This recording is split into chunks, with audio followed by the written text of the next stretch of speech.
Hi, it's Rod Miller from Pacific Residential Mortgage with my three-pointer of the week, another installment of my weekly video series where I talk about 3 points related to the mortgage and real estate industries. First thing we're going to talk about today is interest rates. On Wednesday, the Federal Reserve left short-term rates alone. While that was largely expected, what was a little unusual is that the Fed did not come out and state that they are poised to cut rates in July. A lot of market pundits were kind of expecting that to be their position, but because they have remained fairly neutral after the announcement on Wednesday, we're seeing the mortgage-backed securities market actually respond pretty well to that news. So typically what happens when the Fed cuts rates, the whole point is to stimulate the economy. When the economy is stimulated, that means business grows and people are more likely to invest in stocks if the companies are going to be showing increased activity. As a side note, when people put money in the stock market, oftentimes that means money's coming out of the bond market, and we actually see a short-term increase in interest rates when the Fed makes a rate cut. And again, they haven't cut rates yet.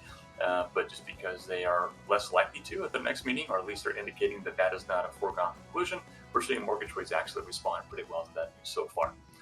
So we'll definitely need to keep our eye on this going forward and see if things change over the next 6 weeks that might change the Fed's position on a rate cut. Secondly, I want to talk about PMI, private mortgage insurance. As you all know, if we're getting a conventional loan and we don't have 20% down, PMI is a vehicle that allows a lender to make the loan to our clients. What people don't understand is that there isn't just one PMI rate. There's actually multiple providers out there.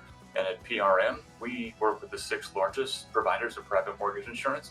And all their rates are a little bit different. So it really gives us an opportunity to shop around for our clients and find which particular PMI provider is going to have the lowest cost of mortgage insurance based upon their specific needs, credit score, down payment, property type, lots of different things that can influence the rates on PMI.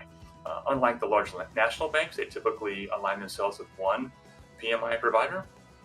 It's so much easier for them to manage one vendor relationship than 5 or 6. So they'll be providing rates from one MI company. And that's where we can really provide a value to our client, is be able to come up with a more aggressive rate on their PMI. So really it speaks to the whole concept of the total cost of financing. Mortgage rate is part of it, but when you start factoring in PMI, that can really influence the cost our clients pay over the life of their loan. And finally, I want to share a concept called the progressive offer strategy. We're still seeing multiple offers at many price points here in our market. The way that the progressive offer strategy works is when your client is interested in a property and want to write an offer, I'll consult with them and we're going to find out what their walkaway price is. Essentially, that's the most that they're willing to pay for that particular home. That takes them up to their threshold for their maximum mortgage payment that they're comfortable making. Once we identify their walkaway point, we then communicate that to you. You can then craft an escalation clause that be a part of their offer, taking them right up to their walkaway price.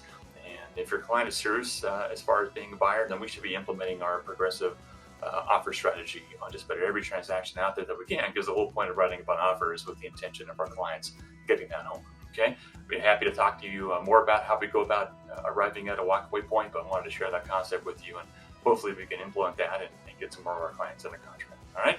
Sorry, this is a little bit longer video than normal today, but wanted to get a lot of information out. And as always, we'll do it again next week. All right. Have a great week. Bye-bye.